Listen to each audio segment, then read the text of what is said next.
Hello, welcome to another video of Code Snippet. So this video is basically the continuation of last video where we are looking at how to create your Spring Boot application from scratch. And the second part is the layered architecture that we are going to look into this video, right? So specifically, we are going to focus on all the layers of your Spring Boot application. The layered architecture, which is basically accepted by most of the organization, and they follow it while writing or creating your Spring Boot application, right? So that is what we are going to look into this video. So let's get started. So sit back, relax and enjoy the show. So let's first go through this diagram over here. So this is basically how the layered architecture looks like, right? So first here we have a controller. So let's say this is your application, right? So this entire thing over here you see is your application. I'll just cover it in a bigger box. So this is basically your application, right? Let's say, so this is a Spring Boot application that we have created, let's say.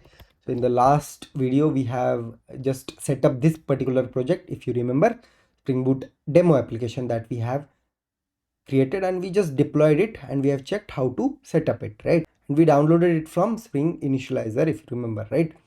So now we will see how this layered architecture looks like, right? So if you see over here, you will see three major layers. First one is controller layer, second one is service layer, and third one is repository layer, right? So controller layer is something where you write your controllers, right? Now what is controller? Controller is first entry point of your Spring application in which we will write APIs, right?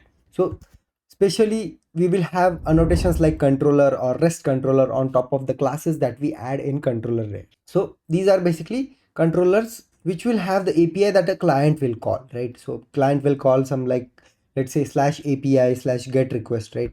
So those particular requests will be handled by your controller layer, right? So we are going to actually write a code, so don't worry about that. Even if you are not understanding, we will just add a layer and side by side we will see how the things are working over here, right? So your client will hit some API to your application. For example, let's say /API/get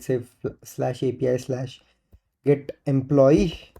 So to get the employee details, let's say, so this particular call will go to this controller. This controller will have this mapping to get the details.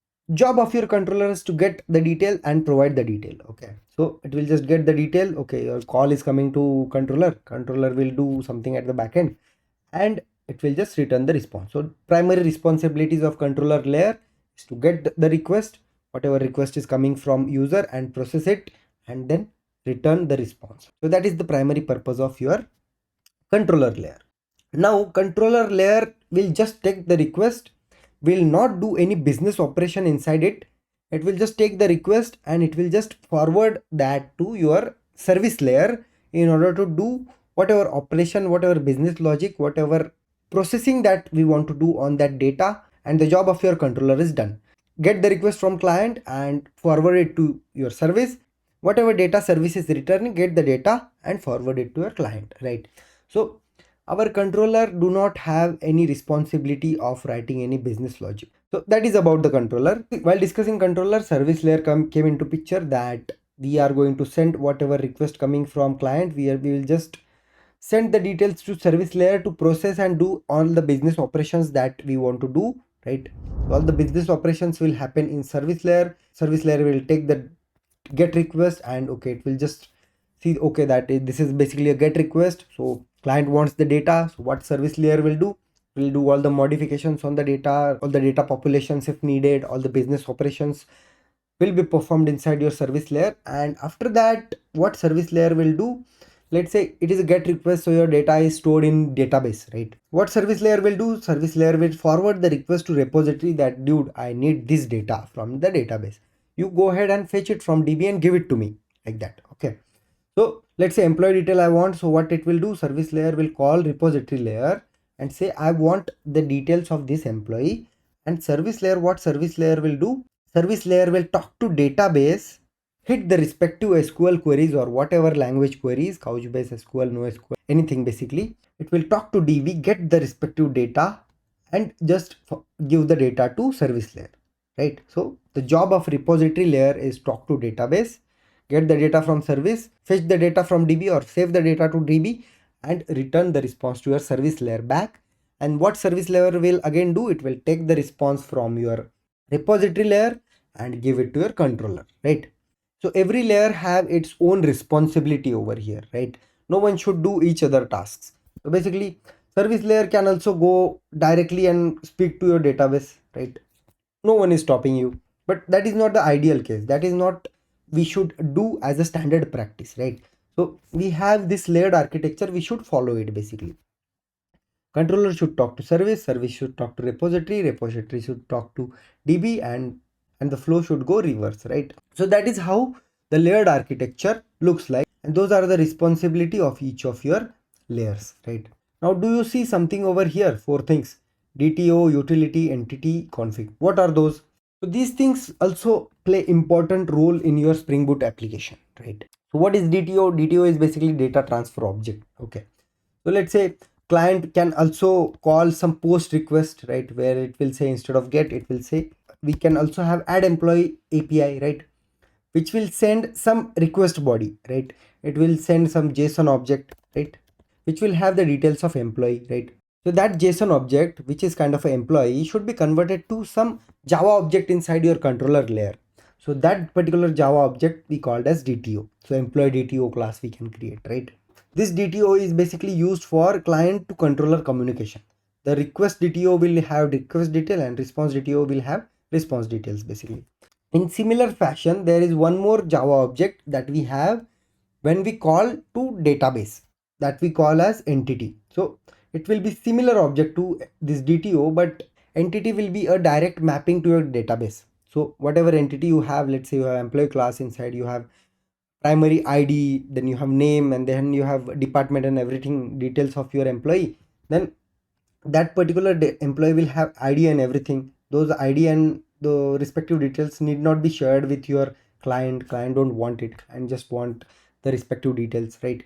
So that particular details which are not needed by your client, for example client ID, will be removed in this DTO. So DTO will not be having it basically, and this DTO will be returned to your client, and the conversion of this entity to DTO will happen inside your service layer basically. So that is basically DTO and entity that we have. So entity will be a direct mapping of your table inside your database. Utility is something that, okay, there is something common between these three layers.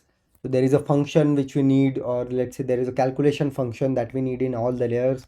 Then that particular code we can put it in utility file, utility package or utility classes, and we can directly import and use it, right? After that, we have configuration as well.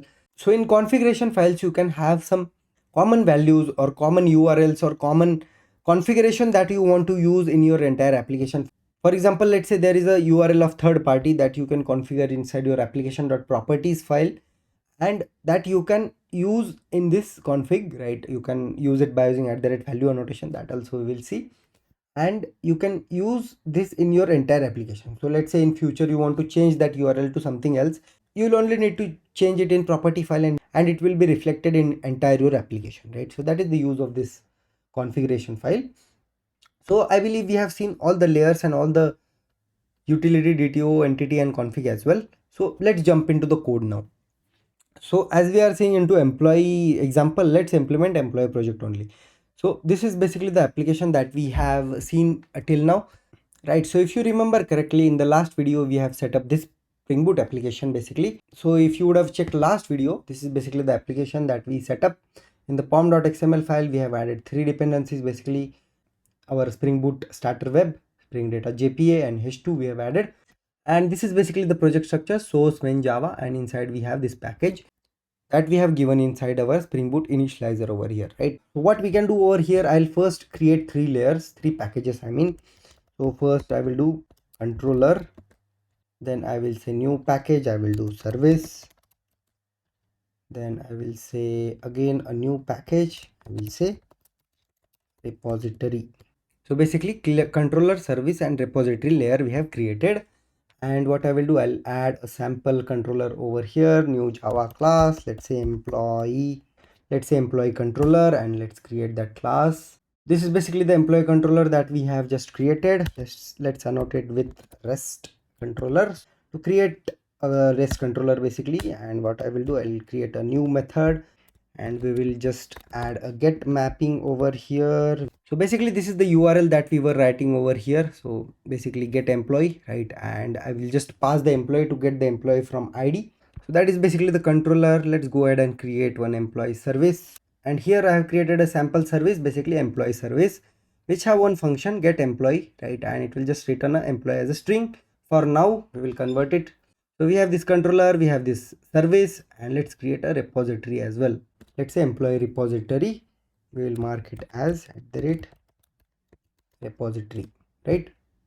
So this is basically the repository layer, and this also will have some function like this, which will do some DB operation. This should do a DB call and fetch the details from database basically, but here just demonstration purpose I'm just returning a string. So DB connection and everything is not a part of this video. I have covered it as a part of another video, so if you want to check that, you can check this particular video where I have created entire application along with DB operations, right? So here we are just looking into layers, so I'm just returning a string basically it. So controller, repository, service, all the layers we have created, right? Now how to link these three layers, right? Now in the controller, what controller is doing? Controller is doing nothing, so it should call the service basically. How it should call the service? We should first auto wire the employee service over here. That means inject the dependency of your employee service. So dependency injection also we have already covered. You will see that in next videos in this Spring Boot series, so don't worry about that. So what we are going to do over here, we are going to do employee service dot get employee by this particular ID, right? Is there any business logic that our friend controller doing? No, it's not. It is just calling your employee service to get the employee ID. So service layer should do all the business operations over here basically, right? And this also should not talk to database. What it should do, it should call the repository. So what we will do over here, employee repository, we will create the object of employee repository and we will again inject it over here.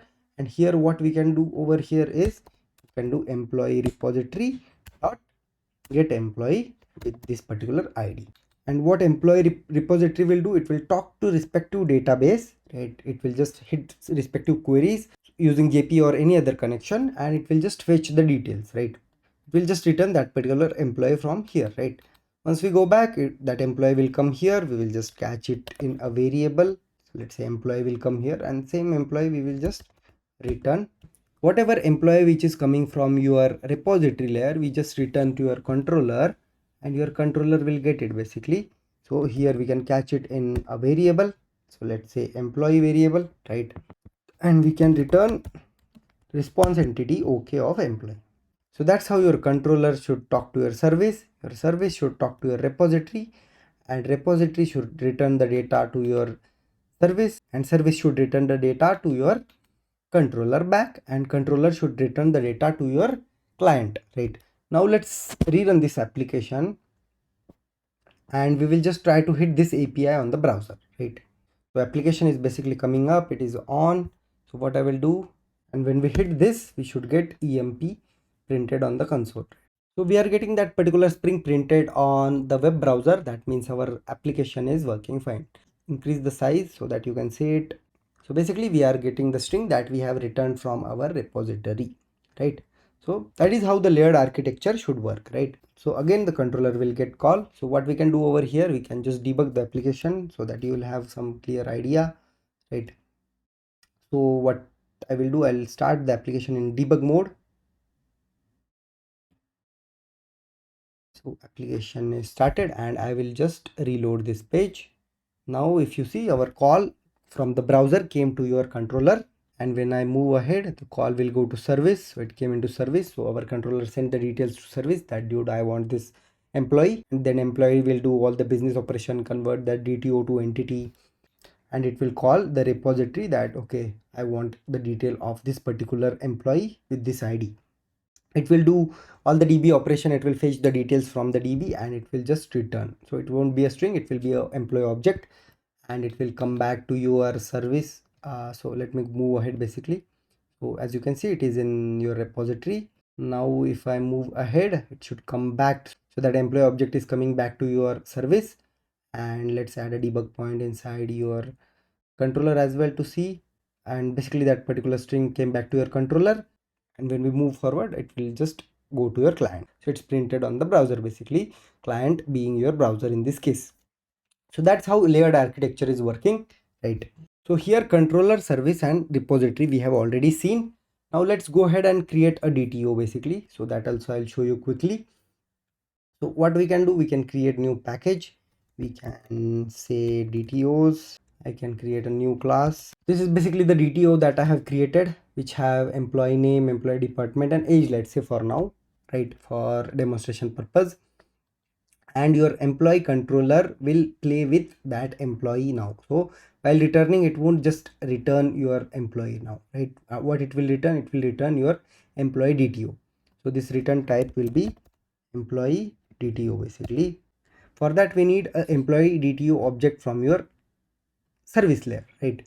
So what service layer can do in this case, and your service will call your repository, which will fetch the data from your database, right? But in this case, that data will be an entity. So what we will do, we will create a new package, let's say entity, and in this we will just create an employee entity. So this is basically the employee entity, which will be similar to your DTO. So what I'll do, I'll copy this, I'll paste it over here, and in addition to that, I have added a ID, which is kind of a primary ID for your employee. We will mark it as entity, and we will mark this ID as @ID, which is kind of a primary key inside your table, right? So this is basically the entity that will come from your database to your repository, right? So whenever your repository will call your database, the details will come in a form of entity. So what I will do here, in order to demonstrate, I will just create a new employee over here. Before that, let's go and generate a constructor. So here I have just created a constructor for this employee class in order to create that over here. So what I will do, I will pass some ID, let's say ID1. So this object we will send over here, and that only we will return for now, right? So I'll remove this, and we will just change this return type to employee, right? So basically what we are doing over here is we are directly returning an employee, but that is not what will happen in actual application. It will fetch the employee details from your database and return it to your service, right? So here the service will accept it in the entity object. So service will accept in an entity only. So entity is basically our employee, and what it will return, it will return a DTO. So employee DTO it should return, but before that we need to convert this employee to this particular DTO, right? So what we want to do here next is we want to convert this employee to employee DTO, right? In order to do that, what I have done is, and we can use this employee mapper. So this employee will be, all the details from this employee will be set to this employee DTO, and it will just return the employee DTO. On that particular employee DTO, we will return to your controller, right? So basically in your controller, the response will be in DTO format. Now we don't need to accept the string, and if you just, and we can just accept it as a part of employee DTO. Now it is in employee format. So basically we got it in employee DTO. Now what we are doing over here is we need to return that DTO now. So response entity dot OK of employee now, right? We are getting a request from client to your controller. Controller will call your service. Service will call your repository. Repository will return this employee, which is the entity from your database. And this particular entity will be converted to employee DTO by using this particular mapper, and it will be returned to your controller layer, and this particular DTO will be sent back to your client basically. Now if I redeploy this application, right, so now if you hit this request, you will get that respective data from your application, right? Now what we will do, we will quickly debug this application and let's see how that data is coming, right? Again we will do that quickly. So our application is up. Now I'll hit this request. I should have muted it. Let's unmute and let's hit it again. So your request is at the controller now. Now controller will forward this request to your service layer. Service will get the details from your repository. I don't have debug point here, so it didn't went here. So what we will do, we'll just debug again probably. So let me hit this again. Now the request is add controller. How it came to service, it came to repository. So repository is returning this particular employee, which it will fetch from database basically. And if we go to next step, basically let me go to service and add a debug point here so that it will come here, and we'll create a new employee DTO, and we will have one debug point in mapper as well. So here if you see, it will set the respective names and return this particular mapper. that mapper will be returned to your controller. So inside your controller, this mapper will come here. So if you open this mapper over here, it's a DTO which have this many details, right? Name Chetan, department IT, age 27, right? So once I hit this, the data will come here, right? So client will receive that particular data. So that's how your DTOs and entities will come into picture. So we have seen DTOs and entities as well. Again, utility will be some common code that will you have throughout your application. You can create just a utility package over here and add that. And configuration also, you can create a configuration package and add that particular configuration. And you will have some application.properties file over here. You can have, let's say, demo.url, for example, let's say www.codesnippet.com, and this particular URL you can configure inside that configuration file, and that you can use in your entire application, right? That we are going to see in upcoming videos, right? And let's say you want to change this URL to, let's say, code snippets, and it will be changed in entire your application, right? Because you are using this configured value, right? So that is the use of this configuration. So that's how the layered architecture looks like. Controller, service, repository, DTOs, entities, everything, right? We will see more things when we create more projects in future, right? So a picture will be more clear, but this is the basic, and this is how you should follow the architecture. So that's it in this video. Thank you so much for watching. If you like the video, hit the like button.